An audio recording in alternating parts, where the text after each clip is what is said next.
wonderful book that I read a few years ago about Gertrude Bell, Desert Queen, which talks about sort of how Iraq became Iraq, and this whole evolution, and how Winston Churchill, and obviously Lawrence of Arabia, Gertrude Bell, and Anglo, colonialists sat there and sort of divided the place up and created this entity.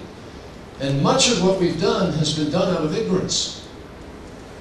There's another wonderful book that I commend to you called The Shia Revival by Bali Nasser. It's a brilliant book that lays out the full complexity of what has happened. What has happened, simplified, and then I'll get into the questions, is this. You can go back to the early days of the Prophet Muhammad. And when the Prophet Muhammad died, in succession after that, there was a struggle. So who was going to be the successor? A bunch of people thought that Ali, his grandson, ought to be the immediate successor. But he wasn't. There was sort of a hierarchical thing. And Ali, to his credit, accepted that he wasn't.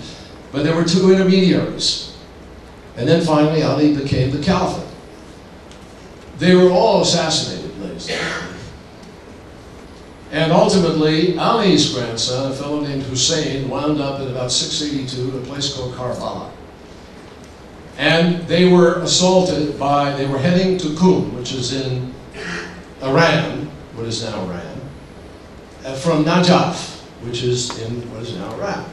Both holy cities to the Shia, to Shiism. Shiism is a much more emotional, sort of demonstrative, engaged kind of practice of the Muslim faith. And what the Shia have struggled as a minority within the faith throughout their existence. The Shia are the followers of Ali.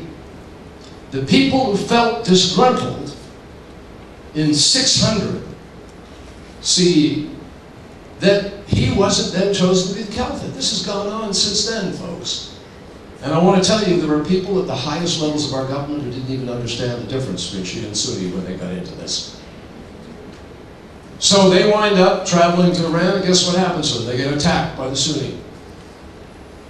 And every single one of them was wiped out in that desert. In fact, it's a courageous story of how they charged at the end, knowing they didn't have water, didn't have the weapons, didn't have the numbers, and they charged in the desert, they all got slaughtered, they all got their heads cut off.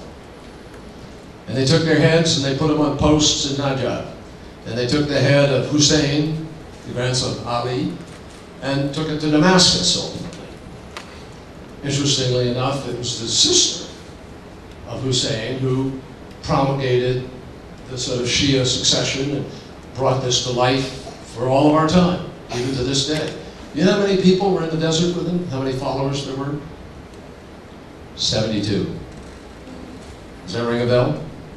In the context of martyrdom and 72 virgins that wait you if you die as a martyr, 72. It all goes back to there. And they, folks, have been killing each other ever since over this differential. Including as recently as 1990 when George Herbert Walker Bush incited them to rebel. And they did rebel, believing they could knock out Saddam Hussein. And we then pulled the rug out from under them, sent signals to the counter, and tens of thousands of them were killed brutally by Saddam Hussein. This is current history. This is modern hatred. So that's what's going on.